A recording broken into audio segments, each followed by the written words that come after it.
Welcome back to Abro Tutorials. እንኳን በደህና መጣችሁ። Today we are doing exercise 1.12 all about limiting and excess reactants. በዛሬው lesson exercise 1.12 ስለ limiting እና excess reactant ዲል የሚያደርጉ ጥያቄዎች ናቸው። እነዚህን አብረን እንሰራለን። So if you enjoyed the previous lessons on stoichiometry, this lesson will connect everything together. So let us get started. So before we begin, imagine you are baking a cake and your recipe says 1 cup of sugar plus and 3 eggs make 1 cake. Okay? ስለዚህ ሬሲፒው እንደሚለው አንድ ኬክ ለመስራት 1 cup of sugar እና 3 እንቁላሎች ያስፈልጉናል። Now imagine if you have 3 cups of sugar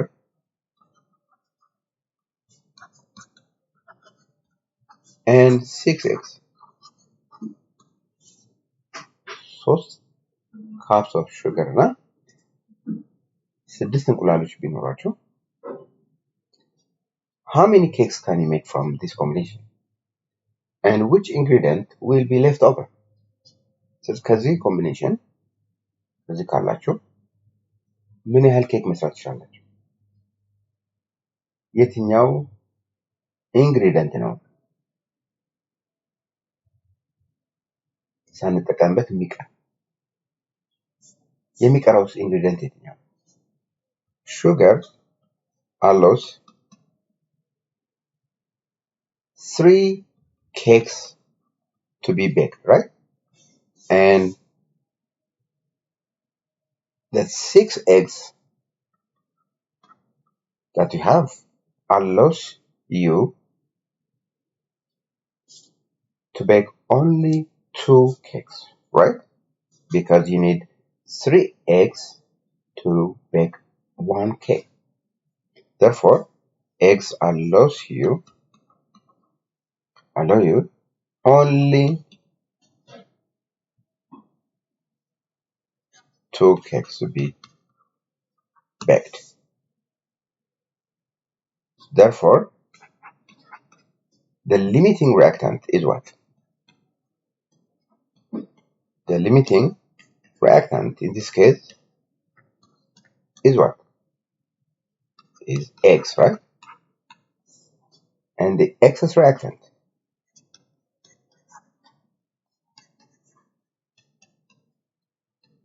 in this case is sugar.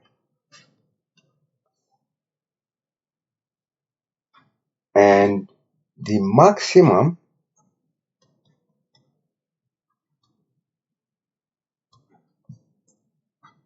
number of cakes that can be baked from this combination is what? Is 2 cakes. So which ingredient will be left over? Sugar will be left over because sugar is in excess, right? So therefore, the ingredient that runs out first limits the product. ቀድሞ የሚያልቀው product ምን ያደርጋል ማለት ነው? ሊሚት ያደርጋል. That is what limiting reactants do in chemistry. ስለዚህ limiting reactant ስንል ፕሮዳክታችን ሊሚት የሚያደርግ, ምክንያቱም ቶሎ ስለሚያልቅ ማለት ነው. Therefore, limiting reactant is a reactant that is completely used up first. ቀድሞ የሚያልቀው ምን ይባላል? Limiting reactant ይባላል. Excess reactant is the reactant that remains after the reaction stops. reaction ካቆመ በኋላ react ሳያደርግ የሚቀረው reactant ምን እንለዋለን? Excess reactant እንለዋለን. So አሁንም ደግመዋለሁ። Limiting reactant is the reactant that is completely used up first. ቀድሞ የሚያልቀው reactant ምን እንለዋለን? Limiting reactant እንለዋለን። Limiting reactant ፕሮዳክቱን ዲተርሚን የሚያደርግልን እሱ። Limiting reactant ፕሮዳክታችንን ዲተርሚን ያደርጋል። ምን ያህል ፕሮዲክት ሊሆን እንደሚችል የሚያግደን ማለት ምክንያቱም ቶሎ ስለሚያልቅ። Excess reactant is the reactant that remains after the reaction steps. ስለዚህ react ሳያደርግ የሚቀረው substance ምን እንለዋለን? Excess reactant እንለዋለን። And remember, product amounts are always calculated from the limiting reactant. የፕሮዳክቱ መጠን ሁልጊዜ ከምንድነው ካልኩሌት የምናደርገው? ከሊሚቲንግ ሪአክታንቱ። ምክንያቱም ሊሚቲንግ ሪአክታንቱ ቀድሞ ስለሚያልቅ ነው። ስለዚህ limiting reactant limits our product. Therefore, the product amounts are always calculated from the limiting reactant. ከሊሚቲንግ ሪአክታንት ነው ካልኩሌት የሚደረገው ማለት ነው የፕሮዳክቱ አማውንት። Question number 1. If 6.5 gram of zinc reacts with 5 gram of hydrochloric acid according to the following reaction, so the reaction is given here. Which substance is the limiting reactant?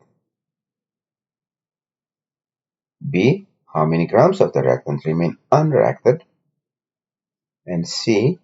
How many grams of hydrogen would be produced? ስለዚህ ከመጀመሪያ እንጀምርና እንሰራው። አሁን እዚህ ጋር የተሰጣችሁ ምንድነው? የዚንክ አማውንት ተሰጥቷል። 6.5 ግራም ተሰጥቷል። የሃይድሮክሎሪክ አሲድ 5 ግራም ተሰጥቷል። ስለዚህ እንደዚህ ሁለት አማውንት ሲሰጣችሁ የሊሚቲንግ ኤክሰስ ኮንሰፕት እንደሆነ ማስታወስ አለባችሁ ማለት ነው። ስለዚህ መጀመሪያ you have to make sure that የትኛው ነው ሊሚቲንግ የትኛው ነው ኤክሰስ የሚለውን ማወቅ አለባችሁ። ለምን? ምክንያቱም ፕሮዳክቱ ዲተርሚንድ የሚሆነው product amounts are always calculated from the limiting reactant. ስለዚህ አሁን የመጀመሪያ ስቴፓችን መሆን ያለበት ሊሚቲንግ ሪአክታንቱ ማን እንደሆነ አይደንቲፋይ ማለት ነው። አሁን የተሰጠን አማውንት ወይም ኳንቲቲ በማስ ስለሆነ ወደ ሞል ቀይሯል። ስለዚህ ሞል ኦፍ ዚንክ ለማግኘት ምን እንደማደርገው ማስ ሲካፈል ሞላር ማስ። ማሱ 6.5 ግራም ነው። ሞላር ማስ ኦፍ ዚንክ 65 ግራም ነው፣ ግራም ፐር ሞል። ስለዚህ ስንት ይሆናል? 0.1 ሞል ይሆናል ማለት ነው። ሞል ኦፍ ሃይድሮክሎሪክ አሲድ ማስ ሲካፈል ለሞላር ማስ ማሱ ስንት ነው? 5 ግራም ተሰጥቶናል። ሞላር ማስ ኦፍ ሃይድሮክሎሪክ አሲድ ያው የክሎሪን 35.5 ነው። የሃይድሮጅን 1 ስለሆነ 36.5 ይሆናል ማለት ነው። 36.5 ግራም ፐር ሞል ይሆናል። ይሄን ስናካፍለው አፕሮክሲሜትሊ 0.14 ሞል ይሆናል ማለት ነው። እሺ አሁን to identify which substance is the limiting reactant ምን እንደምናደርገው እናወዳድራለን። አሁን ኬሚካል ኢኩዌሽኑ ምን እንደሚነግረን ኬሚካል ኢኩዌሽኑ የሚነግረን for every 1 mole of zinc ምን ያህል ሞል ኦፍ ሃይድሮክሎሪክ አሲድ ያስፈልገናል? 2 ሞል አይደል? ስለዚህ አንዱን ትወስዳላችሁ ከዚህ ማለት either ሞል ኦፍ ዚንክ እንወስዳለን ወይም ደግሞ ሃይድሮክሎሪክ አሲድ እንወስዳለን አንድ። ስለዚህ የዚንክ እንወስድና 0.1 ሞል ኦፍ ዚንክ ካለኝ ምን ያህል ሞል ኦፍ ሃይድሮክሎሪክ አሲድ ሊኖረኝ ይገባል? ስለዚህ አሁን የማገኘው የሚያስፈልገኝን አማውንት ነው ካልኩሌት እያደረኩት ማለት ነው። ስለዚህ ከ0.1 ሞል ኦፍ ዚንክ ሪአክት የሚያደርግ አማውንት ኦፍ ሃይድሮክሎሪክ አሲድ ነው ካልኩሌት እያደረጋለሁ። ስለዚህ ችን ኤክስ ልበላትና ስንት ይሆናል? ይሄ ኤክሱ ወይም የሞል ኦፍ ሃይድሮክሎሪክ አሲድ ስንት ይሆናል? 0.2 moles of HCl are needed። ይህን ያህል ያስፈልገኛል። ከ0.1 ሞል ኦፍ ዚንክ ሪአክት የሚያደርገው የሃይድሮክሎሪክ አሲድ መጠን ይሄን ያህል የተሰጠኝ ስንት ነው? 0.14። ስለዚህ ምን ማለት ነው? የሚያስፈልገኝ 0.2 ሞል ኦፍ ሃይድሮክሎሪክ አሲድ ነው። የተሰጠኝ ግን 0.14 ሞል ኦፍ ሃይድሮክሎሪክ አሲድ ነው። therefore ሊሚቲንግ ሪአክታንቱ ማን ነው ማለት ነው? ሪአክታንቱ ማን ነው? ሃይድሮክሎሪክ አሲድ ነው።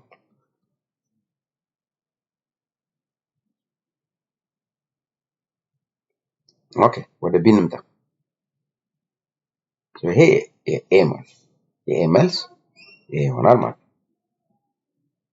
ወደ ቢ እንምጣ ደግሞ ቢ ምን እንደሚለው how many grams of the reactant remains unreacted?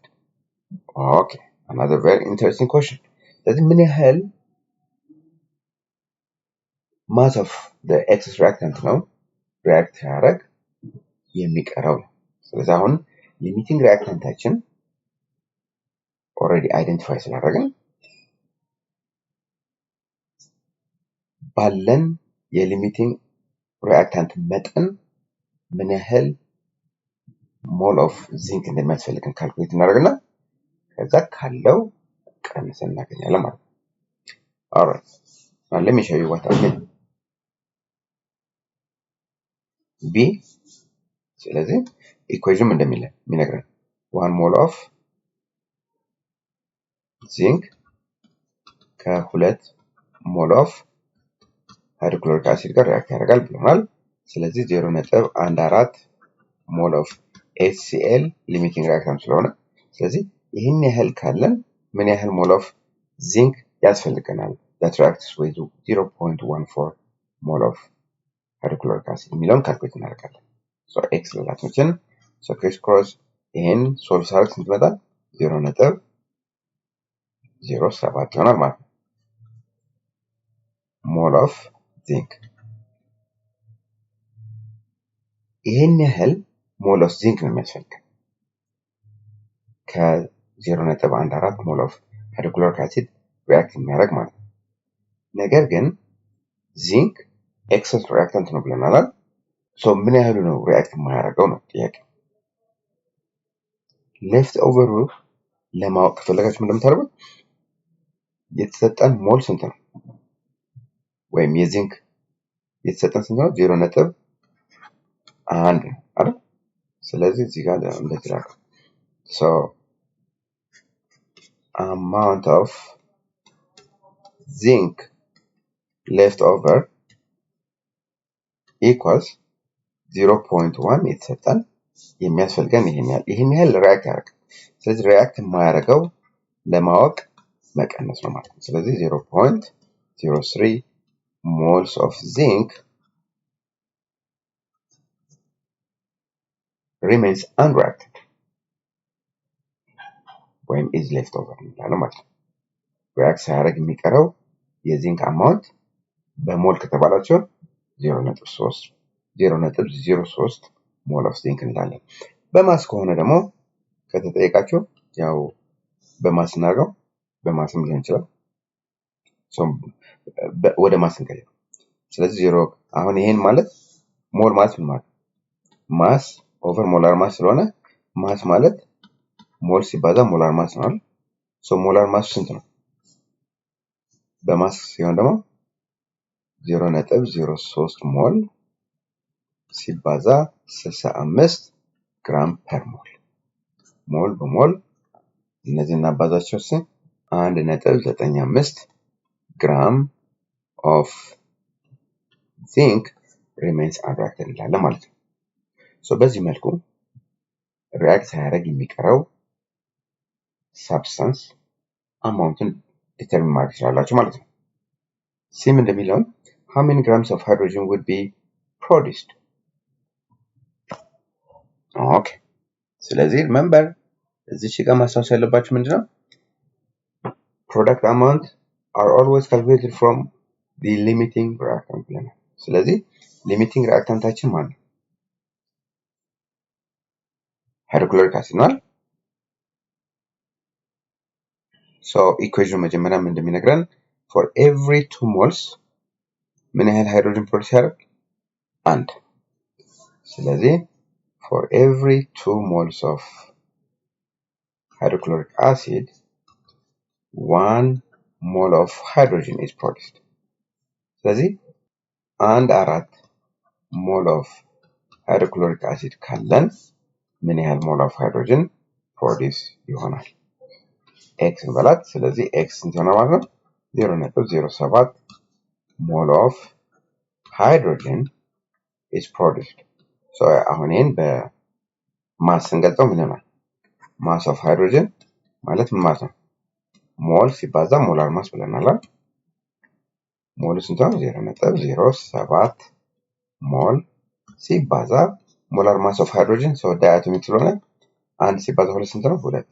ስለዚህ 2 ግራም ፐር ሞል ሞል በሞል ሶ ይሄን ሲባዛ ስንት ነው? 0.14 grams of hydrogen will be produced from the given combinations ማለት ነው። Question number 2 says, what mass of sodium sulfate is produced if 49 grams of sulfuric acid reacts with 80 grams of sodium hydroxide? Now, you should write the chemical equation first. Okay, so the reaction is between sulfuric acid and sodium hydroxide, which is a neutralization reaction, right? So sodium hydroxide reacts with sulfuric acid to produce sodium sulfate plus what? Plus water. Now we have to make sure that the equation is balanced. Equation balanced መሆኑን ማረጋገጥ አለባቸው። አሁን እዚህ ጋር ባላንስ ለማድረግ ምን እንደምናደርገው እዚህ ጋር ሁለት እናደርጋለን። Now I think it's balanced. No, it's not. እዚህ ጋር ሁለት ያስፈልገናል። አሁን ባላንስ ነው። 49 ግራም ኦፍ ሰልፈሪክ አሲድ ከ80 ግራም ኦፍ ሶዲየም ሃይድሮክሳይድ ሪአክት ቢያደርግ ምን ያህል ማስ ኦፍ ሶዲየም ሰልፌት ፕሮዲዩስ ይሆናል ነው ጥያቄው። ስለዚህ እዚህ ጋር ስንት ነው? 80 ግራም እንላለን። እዚህ ጋር ደግሞ 49 ግራም እንላለን። 49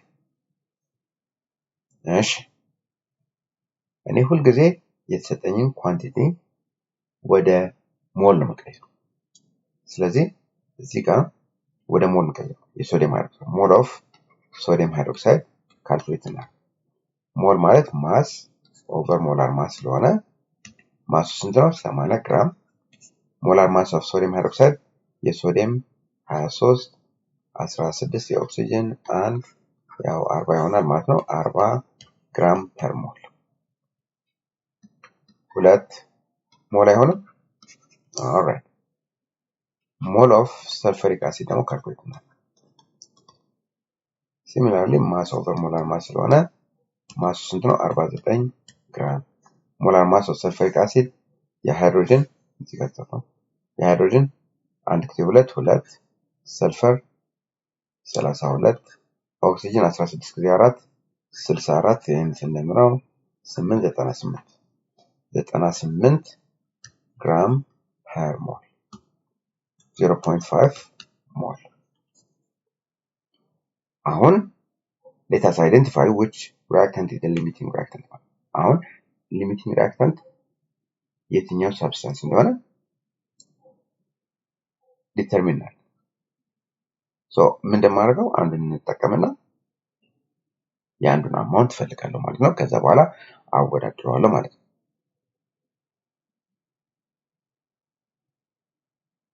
እሺ ሶ ኢኩዌሽኑ ምን እንደሚነግረኝ for every 2 moles of sodium hydroxide ምን ያህል ሞል ኦፍ ሰልፈሪክ አሲድ ያስፈልጋል? አንድ አይደል? ይሄ ከኢኩዌሽኑ ማለት ነው። ከባላንስድ ኬሚካል ኢኩዌሽን. So the balanced chemical equation tells us for every 2 moles of sodium hydroxide 1 mole of sulfuric acid is needed.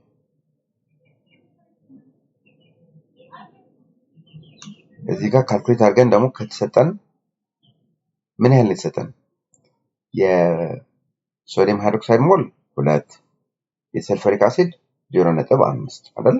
ስለዚህ 2 ሞል ኦፍ ሶዲየም ሃይድሮክሳይድ ካለን ምን ያህል ሞል ኦፍ ሰልፈሪክ አሲድ ነው የሚያስፈልገኝ ማለት ነው? እኩል ስለሆነ አንድ ነው። for every 2 moles አንድ የሚያስፈልገን ከሆነ if you have 2 moles of sodium hydroxide and mole of sulfuric acid ያስፈልገናል። ግን ስንት ነው ያለን? ያለን ግን 0.5 which is way less than the amount needed. ከሁለት ሞል ኦፍ ሶዲየም ሃይድሮክሳይድ ጋር ሪአክት ማድረግ ካለበት አማውንት አንጻር ስናወዳድረው በጣም ትንሽ። 2 ሞል ኦፍ ሶዲየም ሃይድሮክሳይድ ካለን ምን ያህል ሞል ኦፍ ሰልፈሪክ አሲድ ነው የሚያስፈልገው? 1 ሞል ኦፍ ሰልፈሪክ አሲድ ያስፈልገናል። ግን ስንት ነው ያለን? 0.5። ስለዚህ ይሄ ደግሞ ትንሽ ነው ማለት ነው። ሶ ሊሚቲንግ ሪአክታንቱ ማን ነው ማለት ነው? ሊሚቲንግ ሪአክታንቱ ሰልፈሪክ አሲድ ነው ማለት ነው።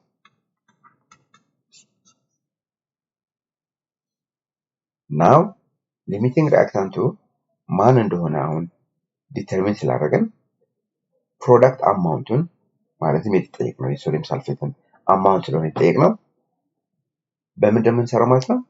በሰልፈሪክ አሲድ አማውንት ተጠቅመን ነው የምንሰራው ማለት ነው።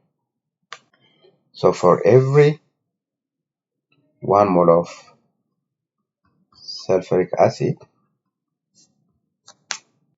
እዚህ ጋር ይሄና ይሄ ነው ሪሌት ያደርጋል። ምክንያቱም ሊሚቲንግ ሪአክታንቱ ሰልፈሪክ አሲድ ነው። ስለዚህ ኮኤፊሽንቱ 1 ነው ማለት ነው። ስለዚህ 1 ሞል of sulfuric acid produces 1 mole of sodium sulfate. ስለዚህ 0.5 ሞል ኦፍ ሰልፈሪክ አሲድ ካለን ምን ያህል ሞል ኦፍ ሶዲየም ሰልፌት ፕሮዲስ ይሆናል?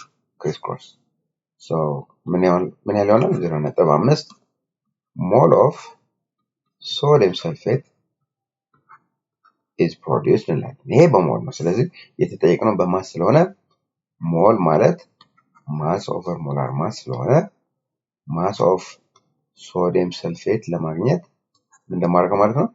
ሞሉ በሞላር ማስ ማባዛት።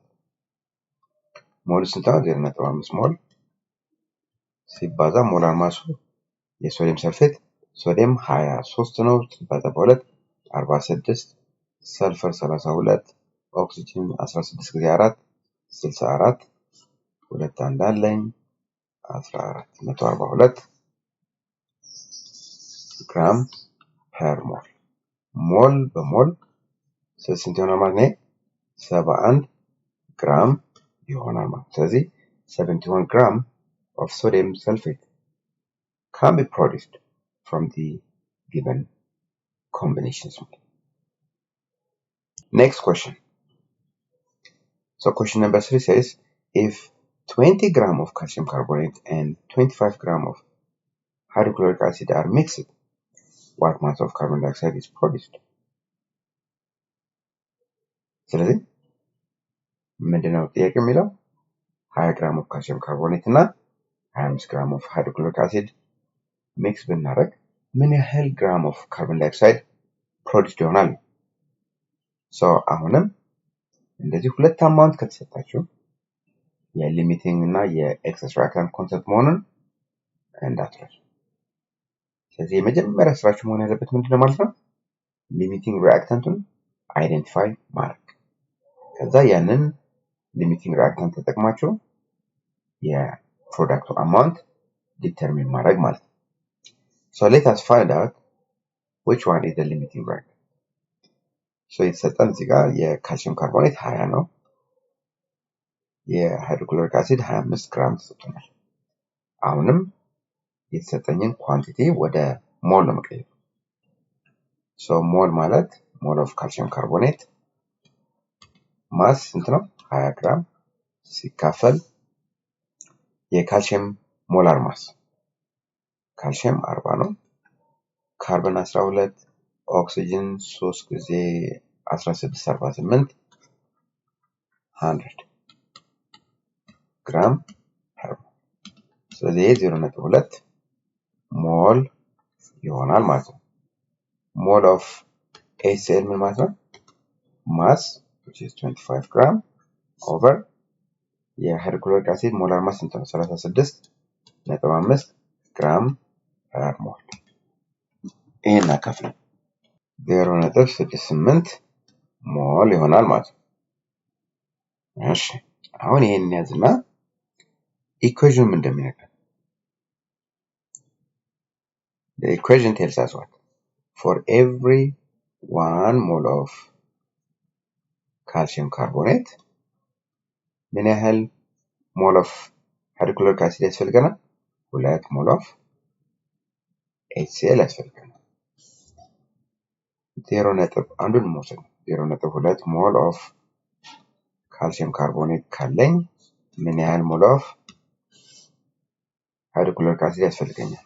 ክሪስ ክሮስ ስንት ይሆናል? 0.4 ሞል ኦፍ HCl ያስፈልገኛል ስል ከ0.2 ሞል ኦፍ ካልሲየም ካርቦኔት ሪአክት የሚያደርግ አማውንት ማለት ይሄን ያህል ያስፈልጋቸው። ግን ስንት ነው ያገኘው? ወይም ስንት ነው የተሰጠን? ራዘር የተሰጠን ግን 0.68 ይሄ አማውንት ከ0.4 ይበልጣል። ስለዚህ የትኛው ነው ሊሚቲንግ ሪአክታንት? ቀድሞ የሚያልቀው የሞል ኦፍ ካልሲየም ካርቦኔት ነው ማለት ነው። ስለዚህ ካልሲየም ካርቦኔት ተጠቅሜ ነው አሁን የካርቦን ዳይኦክሳይድ ማስ ካልኩሌት ማድረገው ማለት ነው። እሺ ሶ አሁን የካርቦን ዳይኦክሳይድ አማውንት ዲተርሚን ለማድረግ የትኞቹ ናቸው አሁን ሪሌት ማድረገው ማለት ነው? ሞል ኦፍ ካልሲየም ካርቦኔት እና ካርቦን ዳይኦክሳይድ። ስለዚህ 1 ሞል ኦፍ ካልሲየም ካርቦኔት ፕሮዲዩስስ 1 ሞል ኦፍ ካርቦን ዳይኦክሳይድ። ይሄ አሁን ከኬሚካል ኢኩዌሽን ነው ሪሌት ያደረኩት እዚህ ጋር ማለት ነው። ይሄና ይሄን ስለዚህ 1 ሞል ኦፕሽን 1 ስለሆነ 1 ሞል ኦፍ ካልሲየም ካርቦኔት ፕሮዲዩስስ 1 ሞል ኦፍ ካርቦን ዳይኦክሳይድ እንላለን። ስለዚህ 0.2 ሞል ኦፍ ካልሲየም ካርቦኔት ካለኝ ምን ያህል ሞል ኦፍ ካርቦን ዳይኦክሳይድ ፕሮዲዩስ ያደርጋል? ስንት ይሆናል? therefore 0.2 moles of carbon dioxide can be produced from 20 grams of calcium carbonate ማለት ነው። ይሄ በሞል ነው። ማሱን ለማግኘት እንደማደርገው ሞል ኦፍ ካርቦን ዳይኦክሳይድ ማለት ማስ ሲካፈል ለሞላር ማስ ብለናል። ሶ ማስ ኦፍ ካርቦን ዳይኦክሳይድ ለማግኘት ሞል ሲባዛ ሞላር ማስ ይሆናል ማለት ነው። ሞል ስንት ነው? 0.2 ሞል ሲባዛ ሞላር ማሱ የካርበን 12 የኦክሲጅን 16 ጊዜ 2 32 44 ግራም ፐር ሞል። ሞል በሞል ስንት ይሆናል? 8.8 gram of carbon dioxide can be produced እንላለን ማለት ነው from 20 grams of calcium carbonate ማለት ነው። Question number 4. If 3 moles of calcium reacts with 3 moles of oxygen, then which substance is the limiting reactant and how many moles of calcium oxide are formed? ስለዚህ 3 moles of calcium ከ3 moles of oxygen ጋር react ካደረጉ የትኛው substance ነው limiting? ቢ ደግሞ ምን ያህል moles of calcium oxide ፎርም ይሆናል ይፈጠራል ነው። እሺ መጀመሪያ ኢኩዌሽኑን እንጻፈው። ካልሲየም reacts with oxygen to produce calcium oxide, right? ስለዚህ ጋር ሁለት ባላንስ ማድረጋችሁን እንዳትረሱ። now ምን እንደተሰጠን 3 moles of carbon dioxide, I mean calcium, and 3 moles of oxygen ተሰጠን። ኢኩዌሽኑ ምን እንደሚነግረን for every 2 moles of calcium ምን ያህል ኦክሲጅን ያስፈልገኛል? 1 ሞል ኦፍ ኦክሲጅን ሪአክት ያደርጋል። ስለዚህ 3 ሞል ኦፍ ካልሲየም ካለኝ ምን ያህል ሞል ኦፍ ኦክሲጅን ያስፈልገኛል የሚለውን ካልኩሌት እናደርጋለን። ስንት ይሆናል? ይሄ ካልኩሌት ስታደርጉት 1.5 moles of oxygen is needed to react completely with 3 moles of calcium. 1.5 ያስፈልገናል። ግን ምን ያህል amount of oxygen ያለው? 3 ሞል ነው ያለው, which is in excess one አይደል? ስለዚህ መልሳችን which substance is the limiting reactant የሚለው therefore the limiting reactant is what? is calcium ላለ ማለት ነው። calcium ይሆናል ማለት ነው። B ምንድን የሚለው how many moles of calcium oxide are formed? አሁን የትኛው ነው ሪሌት የምናደርገው?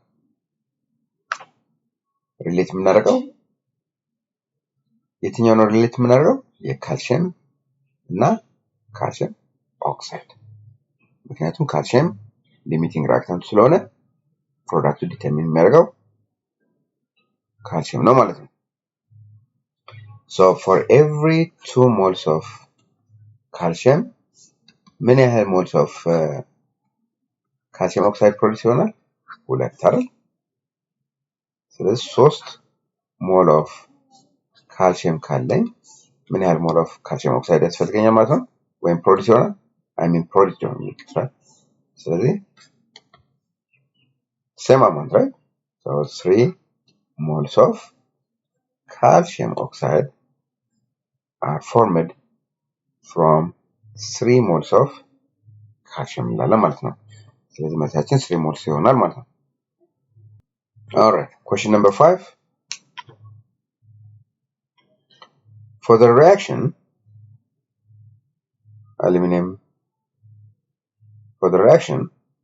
this given here, how many grams of hydrogen are produced if 0.8 mole of aluminum reacts with 1 mole of sulfuric acid?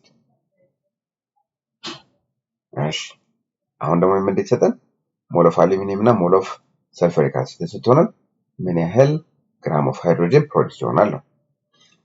ሶ አሁንም የሊሚቲንግ እና የኤክሰስ ሪአክታንት ኮንሰፕት ነው። ሶ ሁልጊዜም መጀመሪያ እንደዚህ አይነት ጥያቄ ሲያጋጥመን ምንድን የምናደርገው we have to identify which substance is the limiting reactant one. ሊሚቲንግ ሪአክታንቱ መጀመሪያ አይደንቲፋይ እናደርጋለን። ስለዚህ for every 2 moles of ከኢኩዌሽኑ ማለት ነው ባላንስ ኢኩዌሽኑ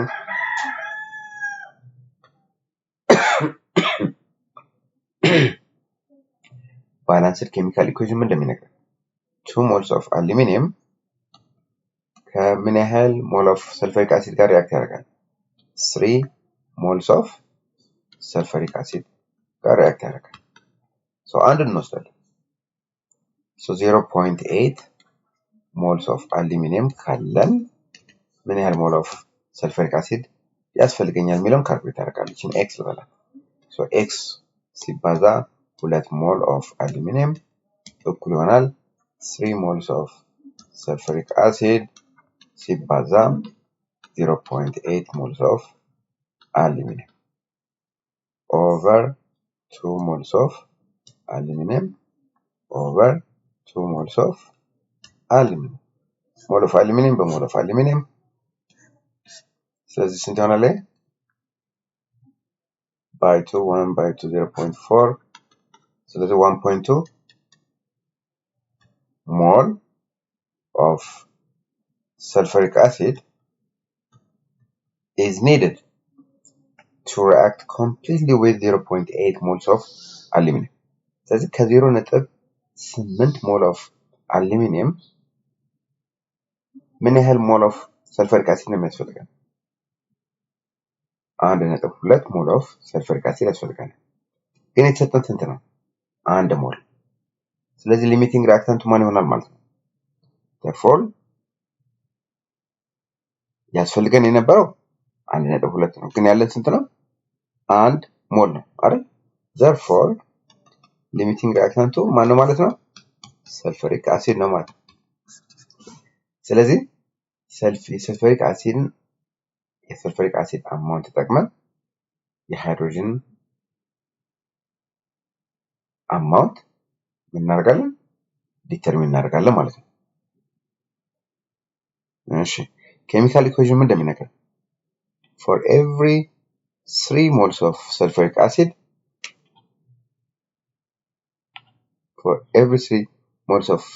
acid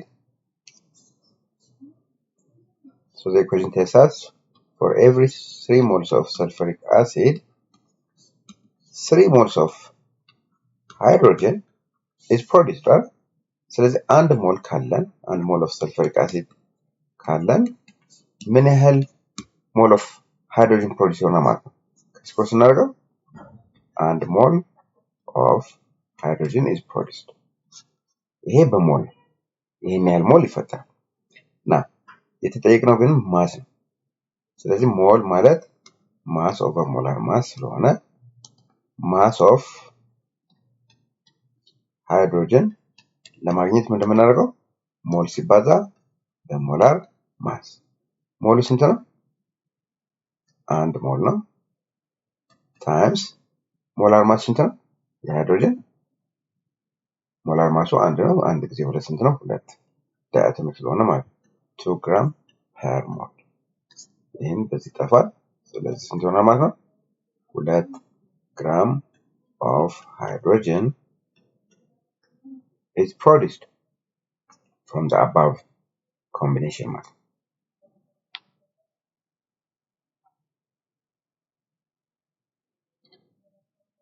So that's all I have for today. See you in the next video.